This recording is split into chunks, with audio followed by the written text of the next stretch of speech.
Hi, I'm Shane. I'm Kelsey. And that's Dixie. And we're Love Hut for Life.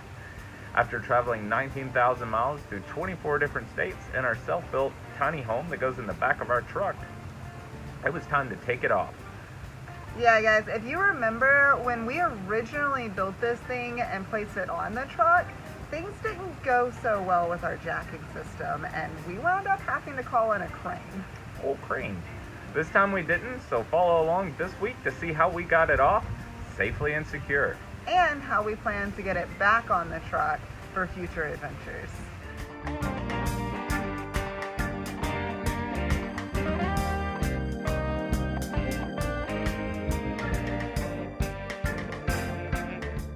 The first step was removing all ratchet straps, D-rings, as well as turnbuckles that hold this monster onto our truck.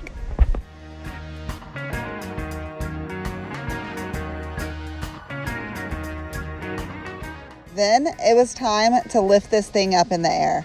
Due to what happened the last time we relied solely on the jacks, we just weren't comfortable doing that again, certainly not long term. So we needed to build a stand to go underneath it. This is our full-time home, so when we didn't get the stand completely built on night one, we had to tear it down and start again the next morning. The idea behind this structure is to replicate the truck being underneath the house, with the use of 4x4 posts to support each corner, as well as supporting underneath the nose of the house. We then attached 2x6s to replicate the edge of the bed rails to support the wings of the Love Hut. And then came the scary part. I thought me and Shane's mom might both faint a little bit on this one. We were definitely on edge. After dropping the air pressure in the tires to almost nothing, we gained the clearance to move the house slightly out further to put one more support beam under the tail of it. At that point, we were almost done, and it was time to prepare ourselves for testing our own work.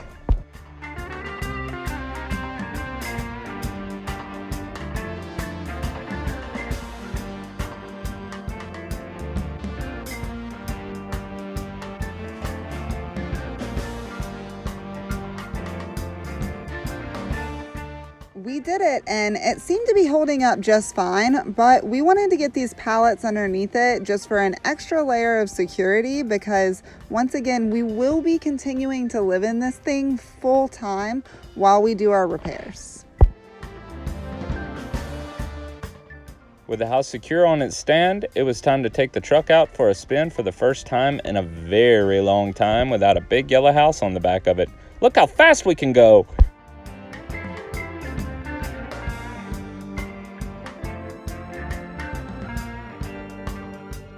We're headed to Home Depot so that we could get some more lumber to make the house a little more secure. But on the way, we had to stop at one of Shane's favorite Alabama restaurants, Milos. Milos is a love it or leave it type of place, and it started in downtown Birmingham as a small burger joint and has grown to a chain that covers the whole state. Their burgers are comprised of a mediocre burger patty covered in a mystery sauce that I cannot get enough of. In order to go and get anything here, it's a bit of a drive, and we had a lot of work left to do. So back into the trees we went to get back to our project.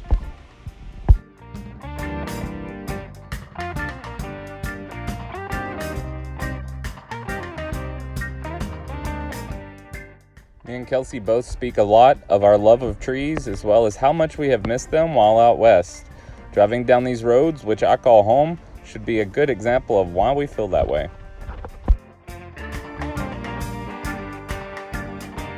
With our new lumber unloaded, we got back to work, making this structure a little bit more secure so that it was safe for us to be inside of and be living in for the next month to 2 months that we might be staying here.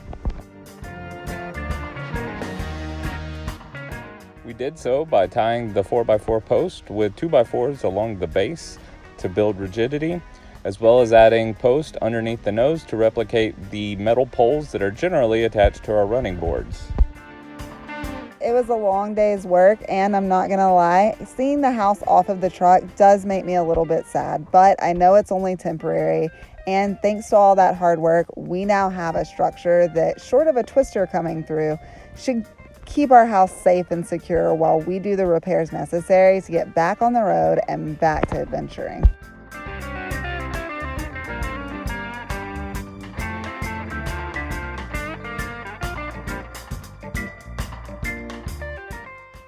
And that's good, because in the morning, I needed that truck. After some coffee and kissing my girls goodbye, it was off to start my new job.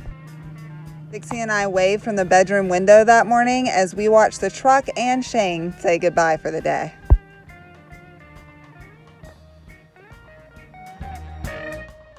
I was off to the other side of Birmingham to go dig a few holes.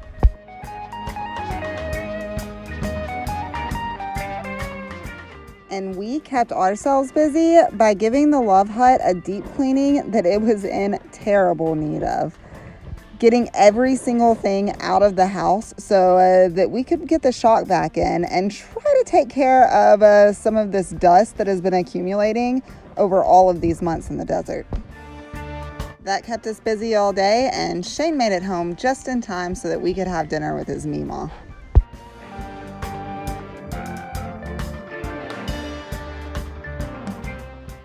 I was up the next morning, back at the job.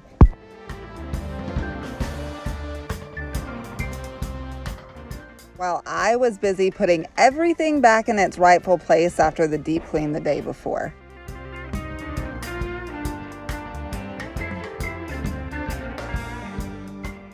I think the house might be cleaner now than it was on the very first day of this trip. And after 19,000 miles, things are holding up pretty well. There's a few minor repairs on the inside that we'll have to make while we're here, but nowhere near as many as you would think.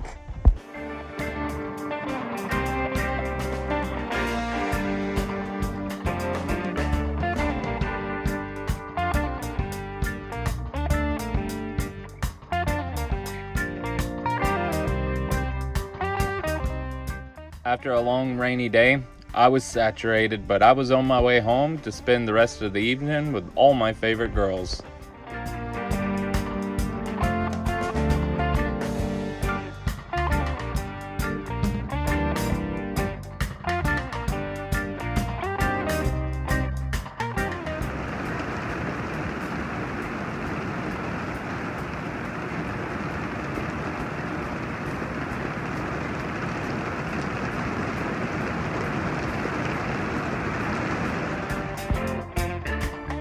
Dixie and I got a short break in the rain on Thursday morning, and that allowed us to spend a little bit of time just exploring our surroundings and seeing what will be our home for the next couple of months.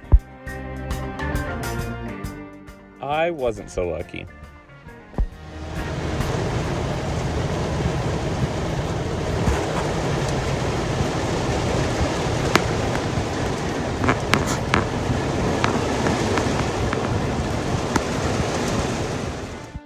But I made it home in time to eat some pizza and watch the stars.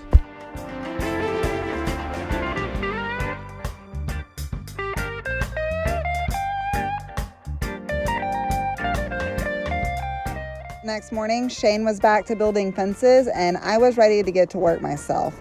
So I got into our basement and pulled out everything I needed to do some repairs on our Icebox, or what's better yet known as the Hillbilly Yeti.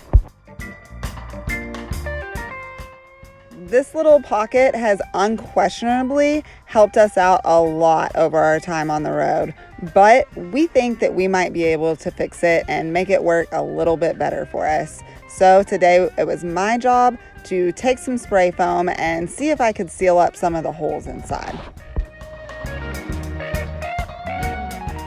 It lasted for a couple of hours before the trees started moving and those winds started getting really strong.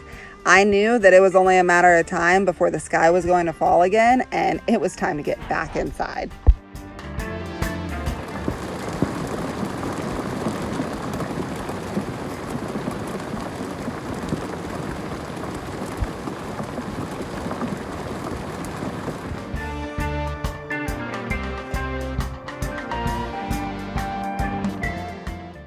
And that's where she remained until she saw these tail lights headed towards her. I was done with my work week, I was ready to spend some time with the family before me and Kelsey enjoyed a weekend of adventures for the first time since we've got here.